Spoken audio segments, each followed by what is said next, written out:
కేంద్రంలో ఎన్డీఏ సర్కారుపై మమతా బెనర్జీ మరోసారి ఆరోపణలు చేశారు. తన శాసనసభ్యత్వం రద్దు చేయించేందుకు ఢిల్లీ బీజేపీ పెద్దలు కుట్ర చేస్తారన్నారు. ఇందులో ఎన్నికల సంఘం పాత్ర కూడా ఉందన్నారు. అయితే ఎన్డీఏ సర్కారు కుట్రను తృణమూల్ కాంగ్రెస్ అడ్డుకుందన్నారు. ఈ నేపథ్యంలో మోసపూరిత మార్గాల్లో బెంగాల్లో అధికారంలోకి రావడానికి బీజేపీ ప్రయత్నిస్తోందని ఘాటు ఆరోపణలు చేస్తారు మమతా బెనర్జీ.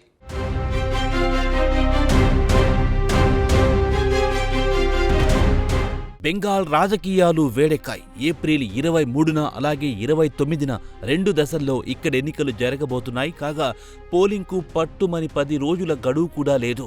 దీంతో అధికార ప్రతిపక్ష నాయకుల మధ్య ఆరోపణలు ప్రత్యారోపణలు జోరందుకున్నాయి. మొత్తం మీద బెంగాల్ ఎన్నికలు రణరంగాన్ని తలపిస్తున్నాయి.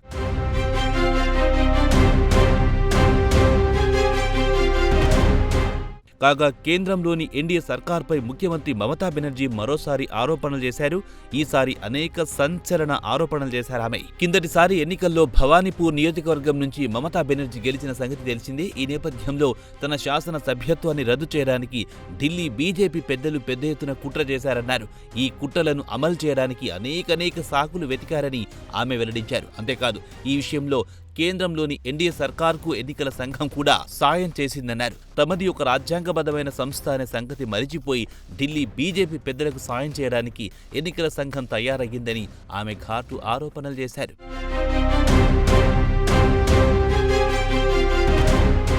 అయితే ఢిల్లీ బీజేపీ పెద్దల కుట్రలను తమ పార్టీ నాయకులు వెంటనే పసిగట్టారని మమతా బెనర్జీ వెల్లడించారు. ఇందుకు అనుగుణంగా చర్యలు చేపట్టారని తెలియజేశారు. ఫలితంగా కేంద్రంలోని ఎన్డీఏ సర్కార్ కుట్ర అమలు కాలేదన్నారు. దీంతో తమ శాసన సభ్యత్వానికి ప్రమాదం తప్పిందన్నారు ఆమె. ఈ సందర్భంగా బీజేపీపై ఆమె నిప్పులు చెరిగారు.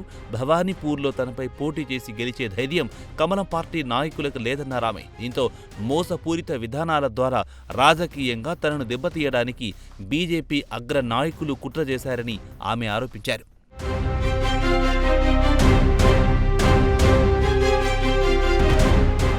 ఈ సందర్భంగా ఓటర్ జాబితా ప్రత్యేక సవరణ ప్రక్రియను మమతా బెనర్జీ ప్రస్తావించారు. సర్ ప్రక్రియ అమలు పేరుతో ఓటర్ జాబితా నుంచి పేర్లను తొలగించే కార్యక్రమాన్ని ఈసీ చేపట్టిందన్నారు. దాదాపు 90 లక్షల మంది ఓటర్ల పేర్లను జాబితా నుంచి ఎన్నికల సంఘం తొలగించిందని ఆమె వెల్లడించారు. అంతేకాదు ఓటర్ జాబితాలో పేర్లు గల్లంతు కావడంతో అనేక మంది బాధతో చనిపోయారన్నారు. ఈ చావులకు భారతీయ జనతా పార్టీయే బాధ్యత వహించాల్సి ఉంటుందన్నారు.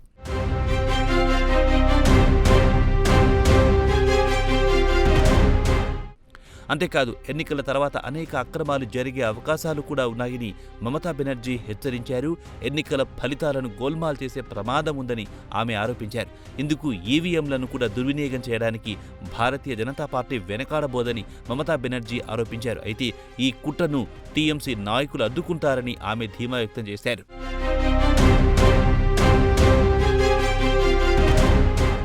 కాగా ఉమ్మడి పౌర స్మృతిని అమలు చేస్తామని తాజాగా ఎన్నికల మేనిఫెస్టోలో బీజేపీ హామీ ఇవ్వడంపై ఆమె స్పందించారు.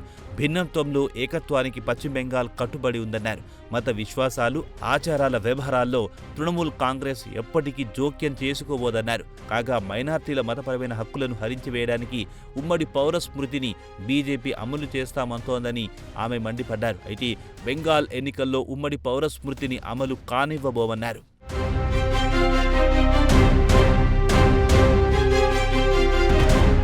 అలాగే ఎన్నికల సంఘం పేరు చెప్పి తమిళనాడులో ఉన్నతాధికారులను పెద్ద ఎత్తున ఇతర ప్రాంతాలకు బదిలీ చేశారని ఆమె ఆరోపించారు. బెంగాల్లో తమ చెప్పు చేతుల్లో ఉండే అధికారులు నియమించుకునే కుట్రలను కేంద్రంలోని ఎన్డీఏ సర్కార్ అమలు చేస్తోందన్నారు. ఇందులో భాగంగానే బెంగాల్ చీఫ్ సెక్రటరీ సహా అనేక మంది ఐఏఎస్ ఐపీఎస్ అధికారులను పక్కన పెట్టారని మమత ఆరోపించారు. మొత్తం మీద ఇటు బీజేపీ అటు ఎన్నికల సంఘంపై మరోసారి మమతా బెనర్జీ ఆరోపణలు చేశారు.